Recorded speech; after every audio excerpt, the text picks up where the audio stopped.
Assalamualaikum warahmatullahi wabarakatuh. Perkenalkan, nama saya Betty Mareta dari Fakultas Kesehatan Masyarakat, Ilmu Kesehatan Masyarakat kelas 9 dari Universitas Islam Negeri Sumatera Utara. Nah, jadi saya akan membahas tentang alga dan fungi. Teman-teman semua pasti udah pada tahu kan apa itu alga? Alga itu merupakan tumbuhan yang belum mempunyai akar, batang, dan daun yang sebenarnya. Tetapi mereka itu sudah punya klorofil, sehingga sifat dari alga ini adalah autotrof. Alga itu memiliki beberapa karakteristik loh. Ini dia beberapa karakteristik dari alga. Yang pertama, ada yang bersel satu, ada juga yang membentuk koloni. Yang kedua, bentuk tubuhnya ada yang bulat, filamen, lembaran, dan ada yang menyerupai tumbuhan tinggi. Yang ketiga, bentuk dan ukuran kloroplas beraneka ragam. Yang keempat, pada sel reproduktif yang motil, terdapat pigmen yang disebut stigma atau bintik mata merah. Yang kelima, di dalam sitoplasma sel yang dapat bergerak, terdapat vakuola kontraktil. Yang keenam, inti sel alga hijau memiliki dinding, sehingga bentuknya tetap.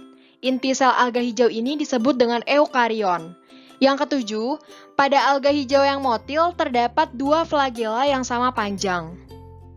Sebelumnya, kita juga harus mengetahui bagaimana saja reproduksi dari alga itu sendiri. Yang pertama, itu secara vegetatif, dengan pembelahan sel atau alga uniseluler, dengan pembentukan spora kembar atau zoospora, dan fragmentasi, yaitu benang atau alga uniseluler yang berkoloni.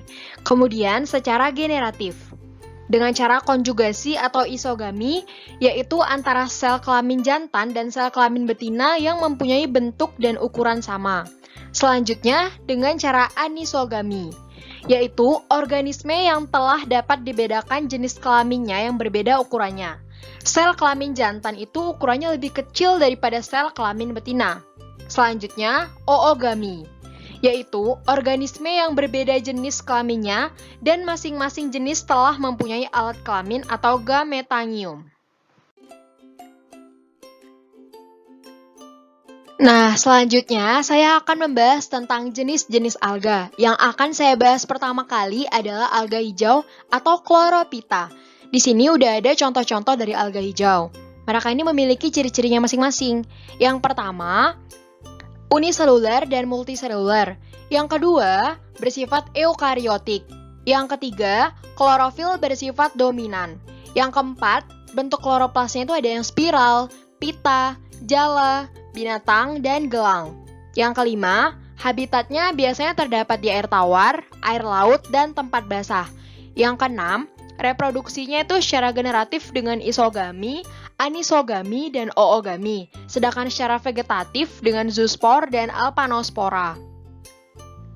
Selanjutnya, Chrysophyta atau alga keemasan yang memiliki ciri-ciri yang pertama, uniseluler dan multiseluler, yang kedua, pigmen dominannya yaitu karotin, yang ketiga, eukariotik, yang keempat, kloroplas berbentuk cakram, pita, maupun oval.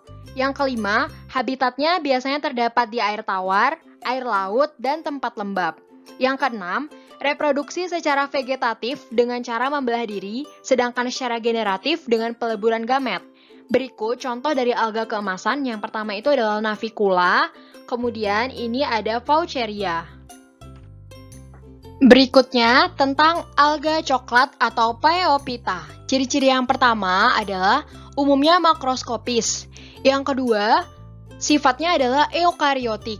Yang ketiga, pigmen xanthofil lebih dominan. Yang keempat, berbentuk lembaran atau benang. Yang kelima, mempunyai gelembung-gelembung udara. Yang keenam, terdapat reseptakel. Yang ketujuh, hampir semua alga ini hidup di laut. Yang kedelapan, reproduksi secara vegetatif dengan fragmentasi dan spora, secara generatif dengan isogami, oogami, dan anisogami. Nah, berikutnya saya akan membahas tentang alga merah atau Rhodophyta. Jadi, ciri-ciri dari alga merah itu yang pertama, eukariotik. Yang kedua, multiseluler. Yang ketiga, berukuran makroskopis. Yang keempat, pigmen dominan dari alga merah ini yaitu phycoerythrin. Yang kelima, hidupnya di air tawar, air laut, dan air payau. Yang keenam, reproduksi secara vegetatif dengan spora, sedangkan secara generatif dengan oogami dan pembelahan sel kelamin betina dan sel kelamin jantan atau spermantium. Nah, ini ada contoh-contoh dari alga merah, seperti Gracilaria coronapifolia dan Galaxaura. Lalu selanjutnya ada alga biru atau Cyanophyta. Ciri-cirinya yang pertama adalah tipe selnya itu sel prokariotik atau sama dengan bakteri. Yang kedua, sifatnya uniseluler dan multiseluler. Yang ketiga, memiliki pigmen vicosianin. Yang keempat, klorofil tidak di dalam kloroplas, tetapi mereka itu tersebar di seluruh sitoplasma. Yang kelima, hidupnya itu di perairan, terutama di perairan tawar dan tempat-tempat lembab. Nah, jadi alga itu mempunyai peranan dalam kehidupan sehari-hari loh. Apa saja mereka? Yang pertama, ganggang coklat. Dimanfaatkan sebagai industri makanan atau farmasi. Digunakan untuk pembuatan es krim, pembentukan pil, dan salep. Kemudian, untuk ganggang merah dapat digunakan sebagai bahan makanan dan kosmetik. Misalnya Eucheuma spinosum.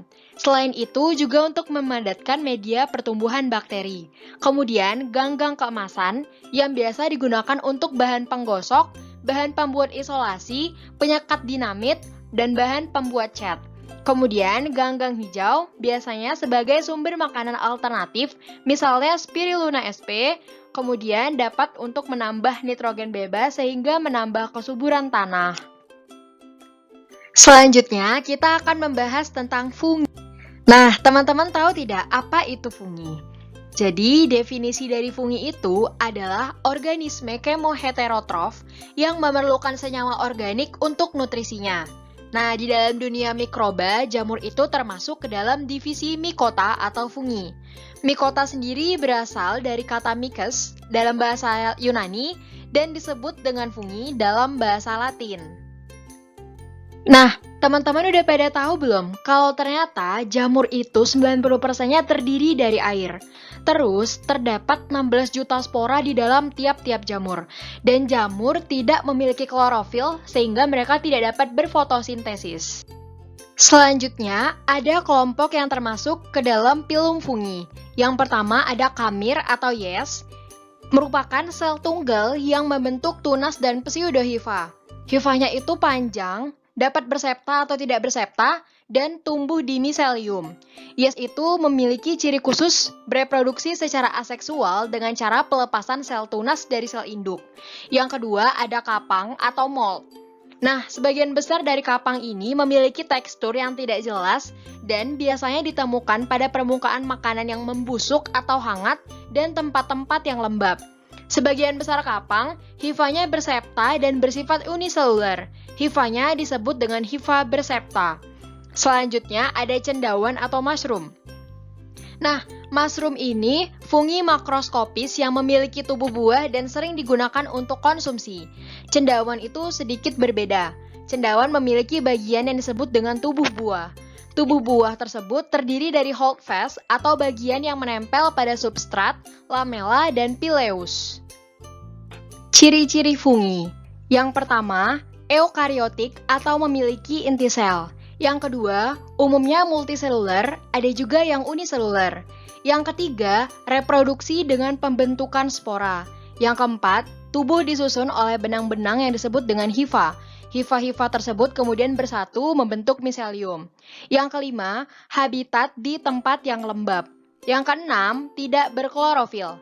Yang ketujuh, bersifat parasit obligat, parasit fakultatif, saprofit, dan simbiosis mutualisme.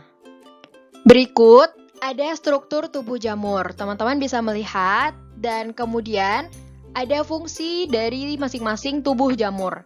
Yang pertama itu hifa atau hifae merupakan benang-benang halus. Yang kedua, septum atau septa berfungsi untuk sekat atau dinding. Yang ketiga, hifa senositik, yaitu hifa yang tidak berseptum. Yang keempat, miselium atau miselia, yaitu hifa yang bercabang membentuk anyaman. Yang kelima, miselium vegetatif, untuk menyerap makanan. Yang keenam, miselium generatif, untuk menghasilkan spora. Yang ketujuh, haustorium atau haustoria, yaitu adalah ujung hifa. Jamur itu memiliki cara hidupnya masing-masing. Nah, jamur itu bersifat heterotrof. Berdasarkan cara hidupnya dibedakan menjadi sporofit, parasit, dan simbiosis. Yang pertama, sporofit, yaitu memperoleh zat organik dari sisa-sisa organisme mati, misalnya daun dan kertas. Yang kedua, parasit, yaitu memperoleh zat organik dari organisme hidup yang lain atau inang. Contohnya, ustilago. Yang ketiga, simbiosis, yaitu memperoleh zat organik dari organisme hidup yang lain atau inang, namun bersifat menguntungkan bagi inangnya. Misalnya, membantu di dalam proses pengambilan mineral dari tanah. Contohnya itu adalah mikoriza. Divisi-divisi jamur. Berdasarkan divisinya, jamur dibedakan ke dalam 4 divisi. Yang pertama, zygomycotina, ascomycotina, Basidiomycotina, dan Deuteromicotina. Ciri-ciri dari divisi zygomycotina. Yang pertama, hifa tidak bersekat. Yang kedua, dinding sel dari zat kitin. Yang ketiga, saprofit dan parasit. Yang keempat, reproduksi seksual dengan zygosporangium. Yang kelima, reproduksi aseksual dengan sporangium. Ciri-ciri dari ascomycotina. Nah, ascomycota ini bercirikan talus yang terdiri dari miselium yang bersekat. Reproduksi seksual pada ascomycota yang akan membentuk ascospora di dalam ascus. Ciri-cirinya itu adalah yang pertama, hifanya bersekat. Ada yang berinti satu dan banyak. Yang kedua, saprofit, parasit, dan bersimbiosis dengan alga biru membentuk likenes. Yang ketiga, reproduksi seksual dengan ascus membentuk ascocarp. Yang keempat, reproduksi aseksual dengan conidium. Kemudian, ciri-ciri dari Basidiomycotin. Yang pertama, berdaging dan bersifat saproba. Yang kedua, tubuh buah seperti payung. Yang ketiga, Basidiosora pada permukaan lamela atau bilah yang terbentuk di bagian bawah tudungnya. Yang keempat, hifanya bersekat. Yang kelima, saprofit, parasit, dan bersimbiosis dengan akar tumbuhan membentuk mikoriza. Yang keenam, reproduksi seksual dengan basidium membentuk basidiokarp. Yang ketujuh, reproduksi aseksual dengan conidium. Ciri-ciri dari Deuteromycota. Yang pertama, umumnya jenis Deuteromycota ini bersifat merusak atau menyebabkan penyakit pada manusia, hewan, dan tumbuhan. Yang kedua, bersifat multiseluler. Yang ketiga, bereproduksi hanya secara aseksual yang dilakukan dengan membentuk spora dan konidia. Adapun reproduksi secara seksual belum diketahui. Selanjutnya yang terakhir adalah hifanya bersekat dan tubuhnya berukuran mikroskopis. Habitat dari fungi. Yang pertama, di darat dan di laut. Yang kedua, di tempat yang lembab. Yang ketiga, mengandung zat organik. Dan yang terakhir adalah di lingkungan yang asam.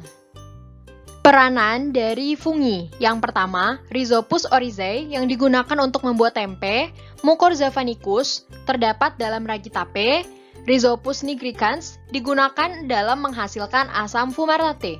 Yang keempat, Ganoderma apalnatum digunakan sebagai obat atau makanan suplemen. Yang kelima, Saccharomyces tuak digunakan untuk mengubah air nira menjadi tuak. Yang keenam, Saccharomyces cerevisiae digunakan dalam pembuatan roti dan alkohol. Yang terakhir adalah fisiologi dari fungi. Nah, itu ada kandungan air, suhu, kebutuhan oksigen dan derajat keasaman atau pH, dan senyawa penghambat.